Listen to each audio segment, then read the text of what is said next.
खास उत्सव। चलिए शुरू करते हैं ये खास उत्सव, जब हम सभी मिलकर करेंगे एक नया आगाज। आप सभी का स्वागत है हमारे साथ, बस बच जाइए इस सुनहरे पल के लिए सबसे खास। Now I would like to request our principal sir, Sri Amresh Kumar, to come on the stage and introduce our honorable guest.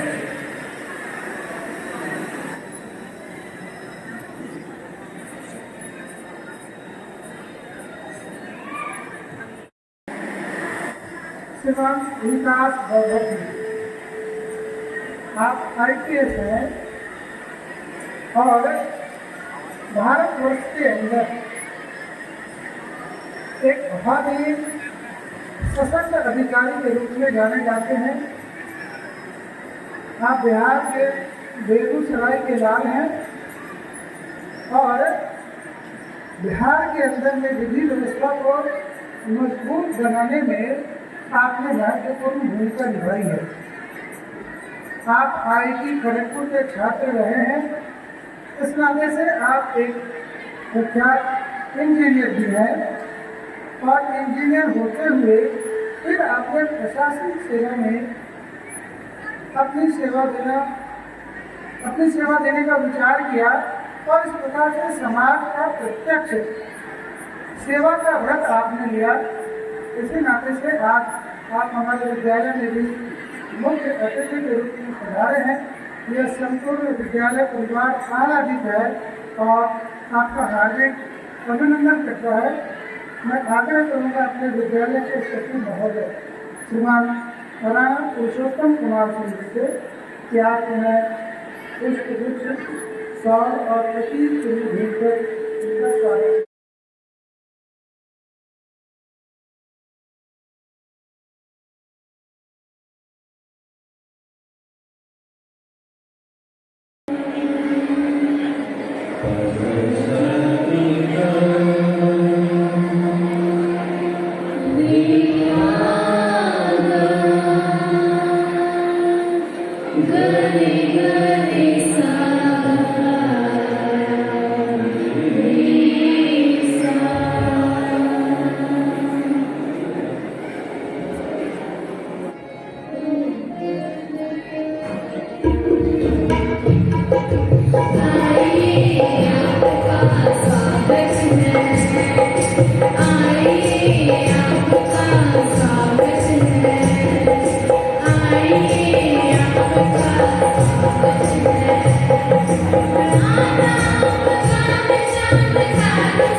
Bihar की सबसे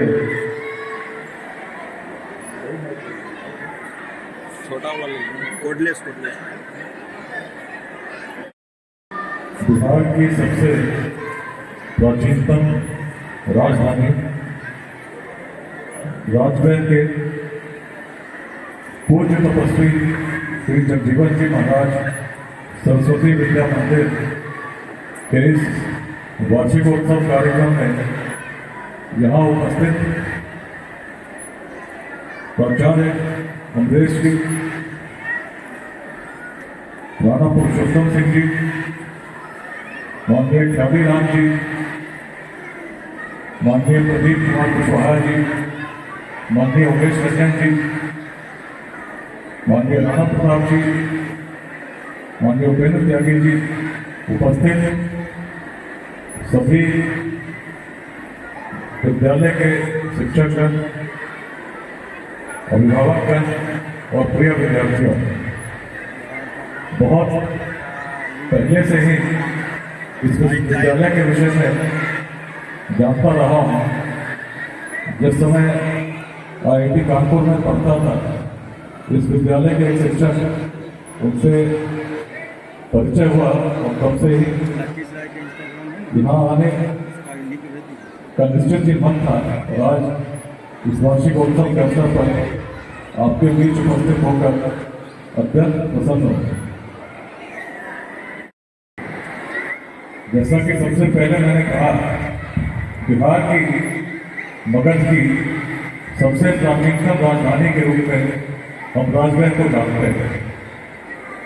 जब स्मरण करते हैं, एक पुरानी परंपरा को हम स्मरण करते हैं, एक विरासत को हम स्मरण करते हैं। और आज के लिए हमारे लिए क्या संदेश है? यदि हम सोचेंगे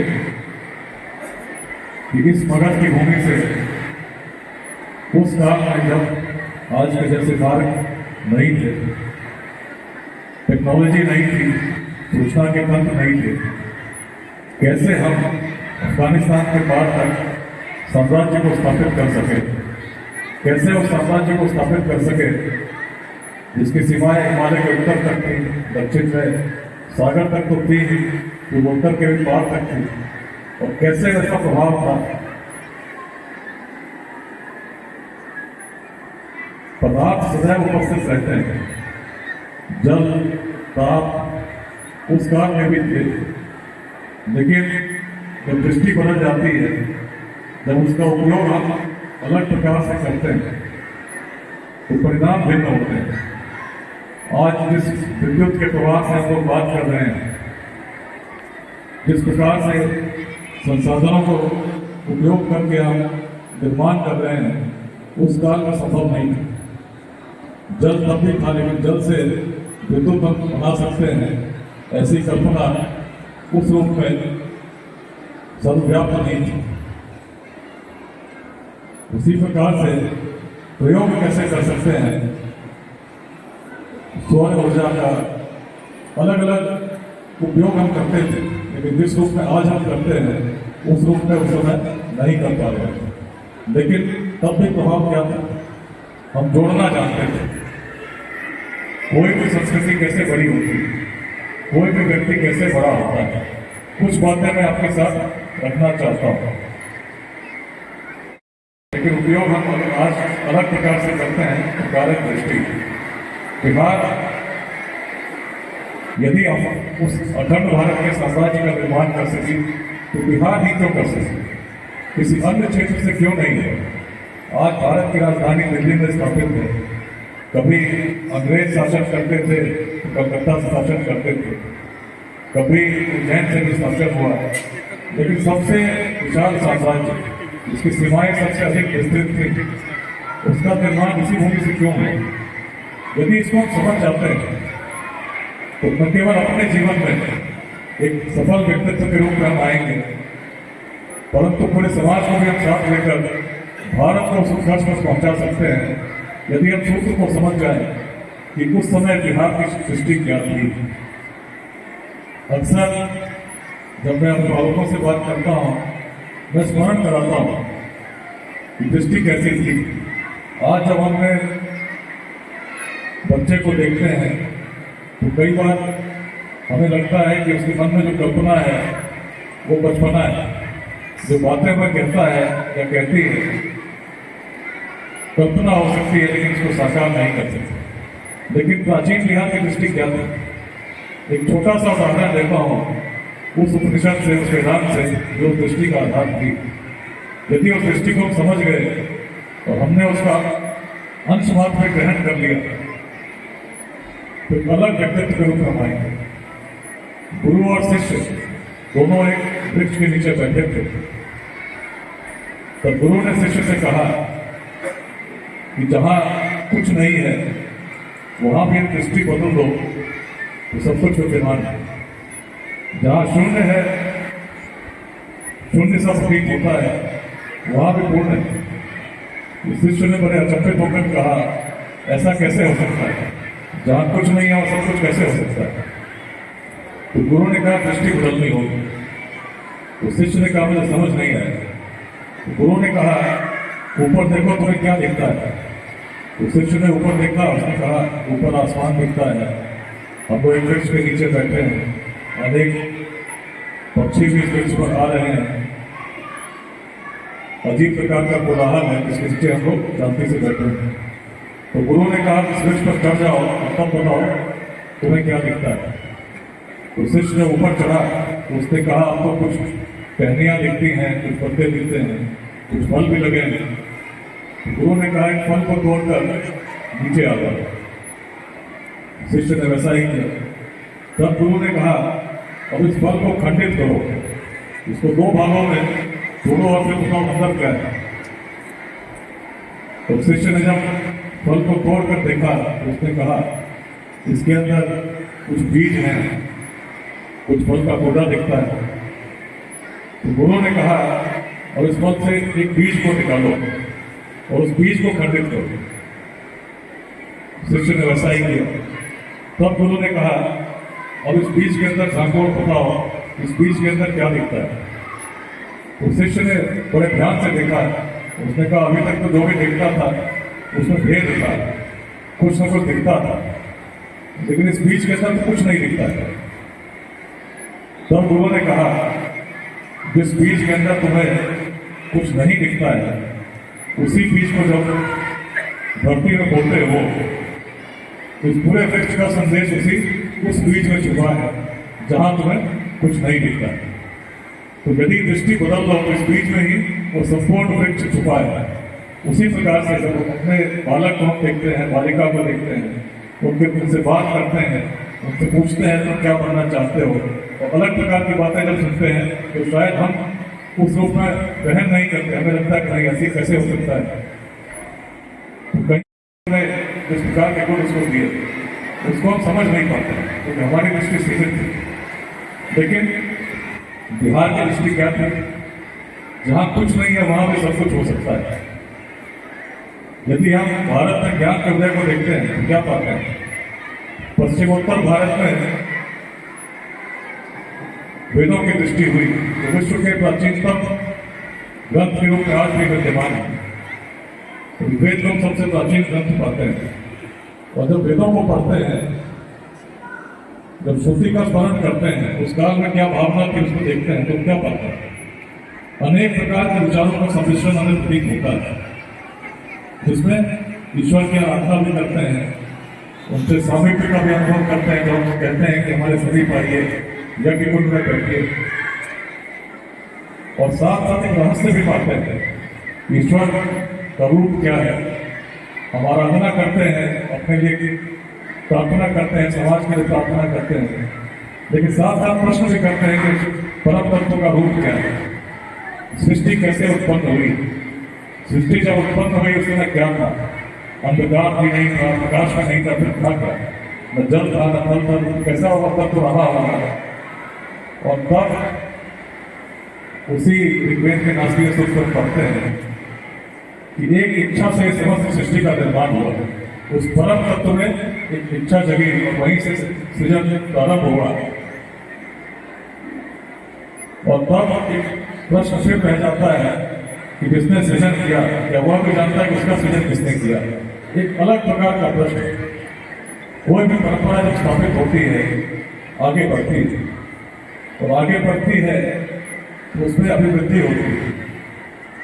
वैदिक परंपरा में भी उस नास्तिक सूत्र से देखें जो प्राचीनतम दृष्टि थी समझने की श्रुति को, तो आगे बढ़ते बढ़ते हम पाते हैं कि हम बिहार पहुंचते हैं, और बिहार में उस वेदांत को पाते हैं जहाँ दृष्टि बहुत स्पष्ट हो जाती है, न कोई प्रश्न है न कोई रहस्य है। जब हम कहते हैं और सुनते हैं ओम पूर्णमदः पूर्णमिदं पूर्णात् पूर्णमुदच्यते पूर्णस्य पूर्णमादाय पूर्णमेवावशिष्यते, इस बीच मंत्र को यदि समझ गए, मैंने भी समझा है, किसी व्यक्ति ने भी समझ गया, जो भी समझ गया स्वतः महानता को प्राप्त करता है। और बिहार की यह दृष्टि ही थी जिसने बिहार को महान बनाया। मंत्र क्या कहता है? जो पूर्ण था पूर्ण ही रहता है, पुनः पूर्ण में विलीन हो जाता है। The complete remains complete and goes back to the complete. सभी जितने भी विद्यार्थी सुन रहे हैं, विशेष रूप से चाहूंगा इसको ध्यान से समझिए। क्या किसी व्यक्ति को हम पूर्ण कह सकते हैं? क्या किसी ऐसे व्यक्ति को हम जानते हैं जिसमें कोई कमी ना हो? क्या किसी ऐसे व्यक्ति को अपने विद्यालय में, विद्यालय के बाहर, परिवार में, गांव में आपने कभी सुना है किसी व्यक्ति को जिसको कह सकें पूर्ण है, इसमें कोई कमी नहीं? सुने हैं क्या?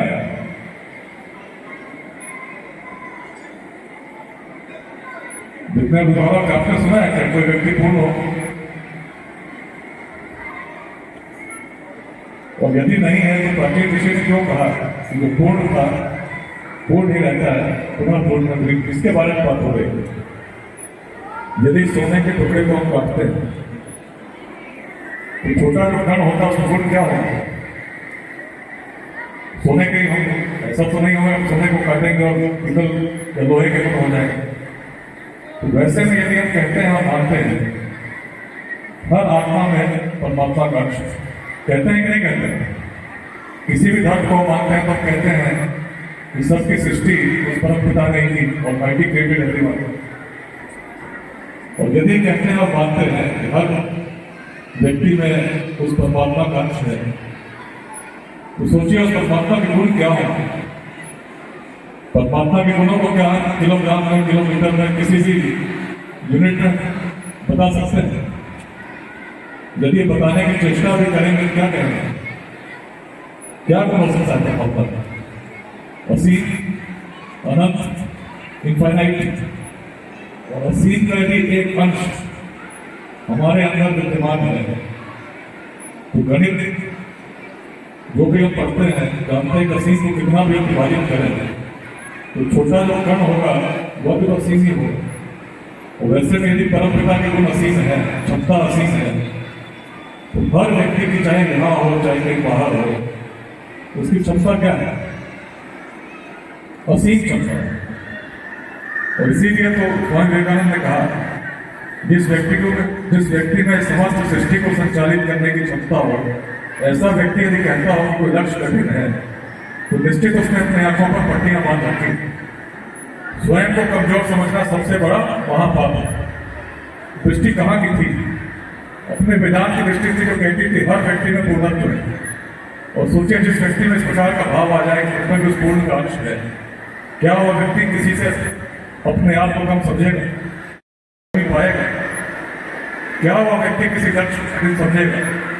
और जिसमें इस प्रकार की दृष्टि आ जाए, वैसा व्यक्ति क्या किसी दूसरे व्यक्ति से किसी जाति के नाम पर, किसी संप्रदाय के नाम पर, लिंग भेद के नाम पर, किसी विचारधारा के मतभेद के नाम पर भेद करेगा?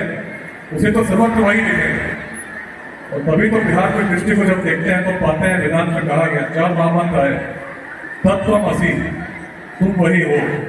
अहम ब्रह्मास्मि, मैं वही हूँ। अयम आत्मा ब्रह्म, ये आत्मा ही ब्रह्म है। प्रज्ञान ब्रह्म, ज्ञान ही ब्रह्म। उस प्रकार की दृष्टि से संस्कृति में आ जाए जहाँ भेद नहीं हो, भेद से परे सोचने लगे, उसी प्रकार की संस्कृति में तो सृजन होता है। और इसीलिए तो हम पाते हैं इस भगत की धरती पर एक नए सृजन को हमने होते देखा, जिस काल में पूरे विश्व में ऐसी कल्पना नहीं थी कि शासक वर्ग के अतिरिक्त कोई अन्य शासन कर सकता हो। इस मगध की धरती पर हमने महात्मा नंद को सिंहासन पर आरूढ़ होते देखे, नंद वंश के उदय को देखकर जो समाज के सबसे निचले वर्ग से आता था। सोचिए कैसी हमारी सोच रही होगी जब समाज के हर वर्ग ने स्वीकृति दी होगी सामर्थ्य के अनुसार। नंदों में सामर्थ्य था तो हमने सभी ने पूजा, भेदभाव से परे सोचना। आचार्य चाणक्य भी चले, शास्त्रों के ज्ञाता थे, लेकिन जब चले तो उन्होंने चंद्रगुप्त की जाति नहीं देखी। सामर्थ्य को देखा और देखा इस युवक में क्षमता है, यही पूरे भारतवर्ष को एकत्रित कर सकता है। और जब बड़ा सोचते हैं, भेदभाव से परे सोचते हैं, संस्कृति महान हो जाती। इसीलिए तो इस सोच को हमने वेदांत कहा। वेदों का जहां अंत हो जाए, जहां उत्कर्ष आ जाए, जहां कोई भेद न हो, तो ईश्वर को भी कहीं और नहीं अपने अंदर स्थापित देखें, उनके गुणों को समाहित देखें। उस प्रकार की सृष्टि जब होती तभी तो हम विश्व गुरु बनते हैं। लेकिन आज इस बिहार में क्या हो रहा है, जिस भूमि ने इस प्रकार की दृष्टि दी, आज यदि 10 लोगों को भी हम बिठा देते हैं तो पहला प्रश्न उनके मन में आता है कि अमुक व्यक्ति किस जाति का है, किस संप्रदाय का है। उसके अनुसार हम तय करते हैं किससे मेरी मित्रता होनी चाहिए कि नहीं होनी चाहिए। उसके अनुसार हम तय करते हैं इसका व्यवहार कैसा होना चाहिए। जिस भूमि में कभी विदुषी गार्गी रही, जिस काम में महिलाओं की दृष्टि हम नहीं जानते क्या था, हमारे ग्रंथों में संरक्षित है कैसे एक महिला में सामर्थ्य था। पूरे भारतवर्ष से जब विद्वान एकत्रित हुए, जिस भूमि पर महिलाओं में वैसा सामर्थ्य उस काल में रहा, उस भूमि की महिलाओं को आज की सूच में स्थापित होना चाहिए था। यदि हम सोचते हैं जिस काल में संसाधन नहीं थे, तब यदि हम अखंड भारत के साम्राज्य का निर्माण कर सके, विश्वविद्यालय स्थापित कर सके, इसी नालंदा में, विक्रमशिला में, जहाँ के एक आचार्य को आमंत्रित करने के लिए पूरे तिब्बत के लोगों ने 1000 वर्ष पहले सोना दान दिया था। केवल एक आचार्य को आमंत्रित करने के लिए तब जब राजा लालामा की टोली मंडली विक्रमशिला पहुंची थी, तो विक्रमशिला के आचार्यों ने मना कर दिया। उन्हें लगा कि हम यहाँ से यदि कोई जाते हैं तो उनका उम्र क्षीण हो जाएगी, आयु क्षीण हो जाएगी। उस प्रकार जिस प्रकार का लाभ पूरे संसार को दे पा रहे हैं, नहीं दे सके। बड़े निराश होकर मंडली जब लौटी तो राजा लालामा पर विचलित हुए। उन्हें लगा कि शायद राशि कम, इसीलिए विक्रमशिला के आचार्यों ने अस्वीकार किया। यहाँ तो बात कुछ और थी, लेकिन निराश राजा जब चले तो उन्हें लगा कि तिब्बत के लोगों से जितना लेना था वो तो ले चुके हैं, और राशि कैसे आए। नए खदान की खोज में निकल पड़े और उन्हें पता नहीं चला कब नेपाल की सीमा में चले गए। और नेपाल के शासकों के द्वारा तिब्बत नरेश को जब बंदी बनाया गया तो शर्त रखी गई कि जिस स्वर्ण को पूरे तिब्बत के लोगों ने एकत्रित किया है उसको नेपाल के शासकों को आप सपोर्ट करते हैं, तभी आपको रिहा करेंगे। लेकिन राजा लालामा के पुत्र ने क्या कहा, जब राजा से मिले तो राजा ने कहा कि जिस राशि को विद्या के लिए एकत्रित किया गया है, ज्ञान के लिए एकत्रित किया गया, तो व्यर्थ मत करो। अपना जीवन तो लगभग जी चुका हो, कुछ वर्ष शेष हो, पुनः एक मंडली भेजो जो विक्रमशिला जाए और आचार्यों को बताए कि किस प्रकार उनके अस्वीकार करने का कारण हमारे तिब्बत नरेश की क्या दुर्दशा हुई। और तब जब मंडली आई, 3 वर्ष लगे, तब जाकर आचार्य आतिश तिब्बतकर श्री ज्ञान विक्रमशिला से निकलकर तिब्बत पहुंचे। आज भी हर तिब्बती चाहे भारत में रहता हो, चाहे विदेश में रहता हो, कहीं भी रहता हो, उसी ज्ञान परंपरा का वाहक है जिसके बीज कभी विक्रमशिला ने बोए थे। चीन, जापान, कोरिया, इसमें अनेक क्षेत्र उस ज्ञान की परंपरा को हम पाते हैं जिसके बीज कभी इसी नालंदा ने बोए थे।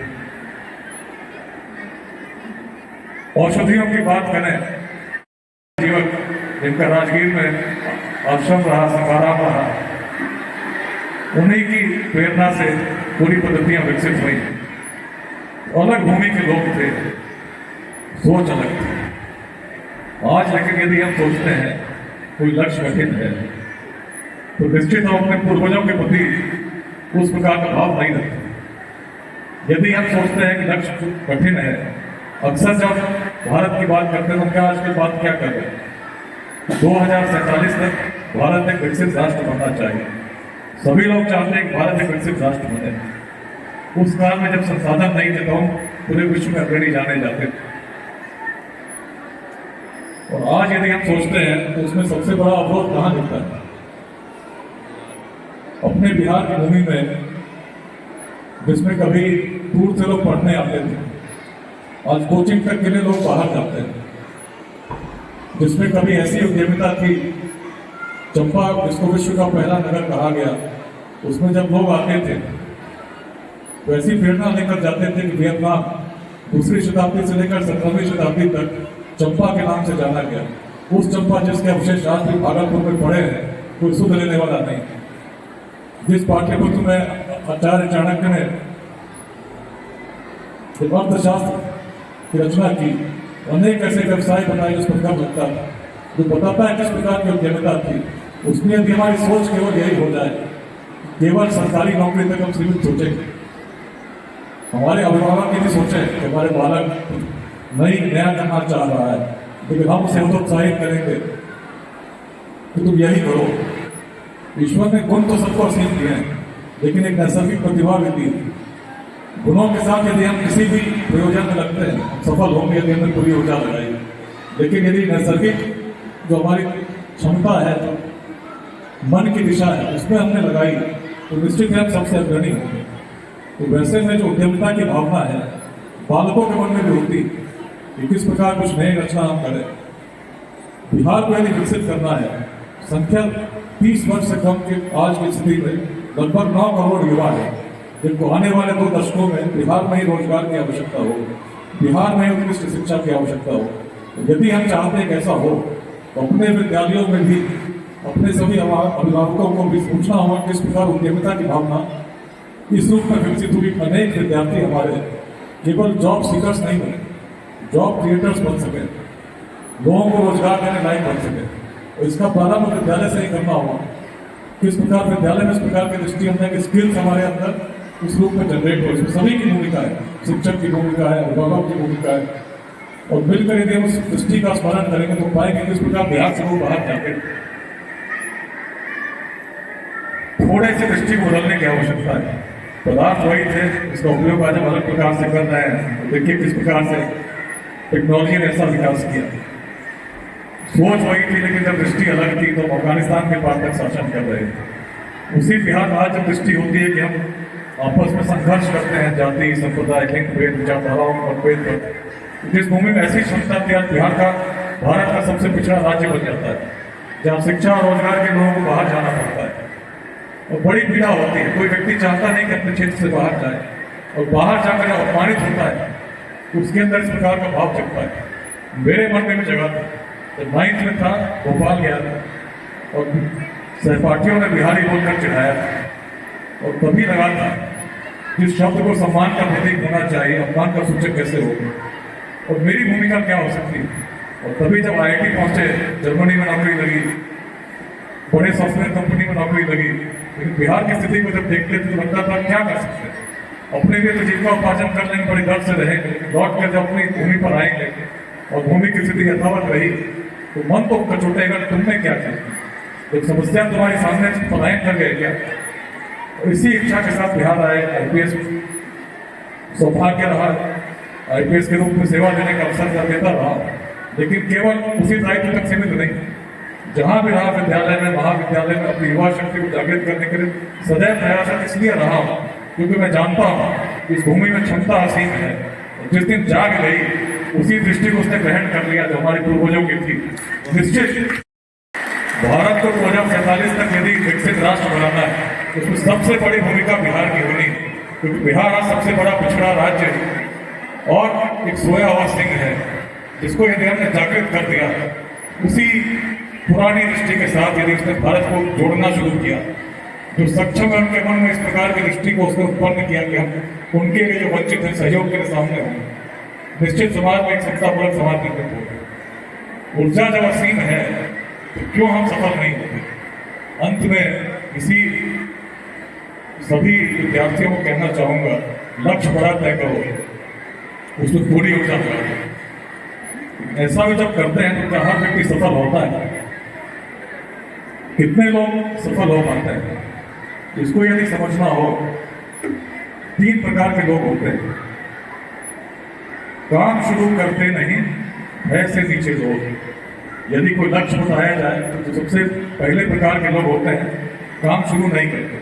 यदि IIT की परीक्षा की बात भी कर रहे थे, जब मैं 11th में आया तो अनेक विद्यार्थी साथ में उन्होंने भी IIT की तैयारी शुरू की, लेकिन कुछ ही दिनों के बाद बहुत लोगों ने कहा कि आईआईटी की तैयारी बड़ी कठिन है, लोगों ने छोड़ दिया।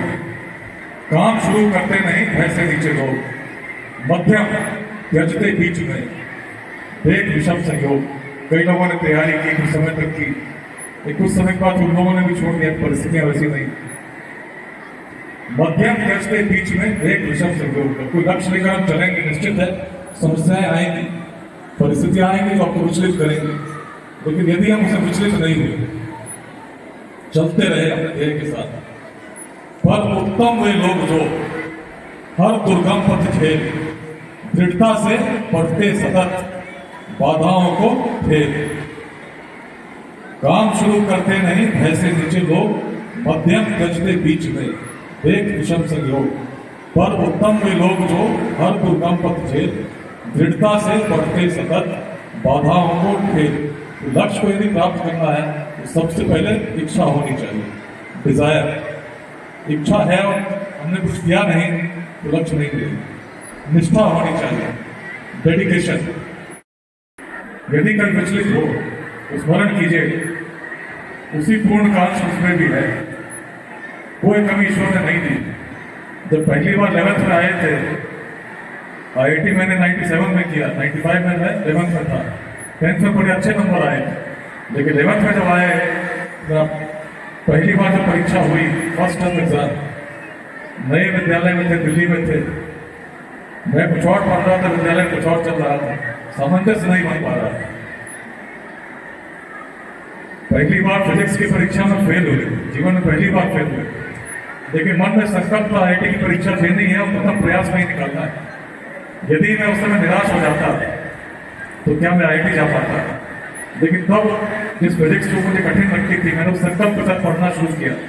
ईश्वर ने पूरी शक्ति मुझे दी, पूरा सामर्थ्य दिया, निश्चित है उस व्यक्ति को भी दिया होगा जिसने इस किताब को लिखा है। यदि कोई व्यक्ति किताब लिख सकता है तो मुझमें क्या कमी है कि मैं उसको समझ नहीं सकता।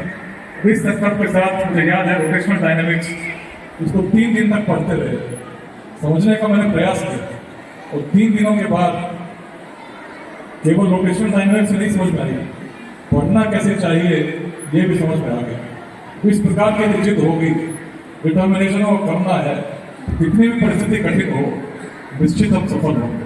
और इसीलिए बिहार को यदि हम विकसित बनाना चाहते हैं, भारत को विकसित बनाना चाहते हैं, तो हो सकता है कठिन लगता होगा, लोग कहेंगे इतनी जनसंख्या है, इतनी जातियां हैं, इतने प्रकार के मतभेद हैं, इतना पिछड़ापन है, संभव नहीं कि बिहार विकसित हो जाए।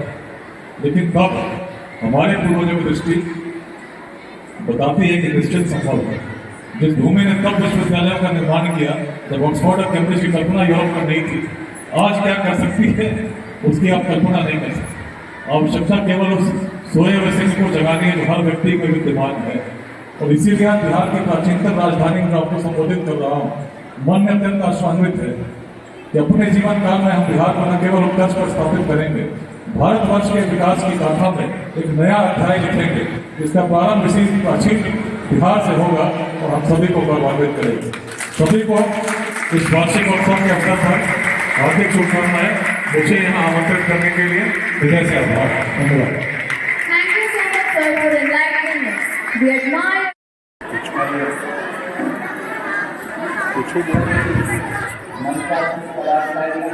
नहीं बोलो, पूछो तो बोलो।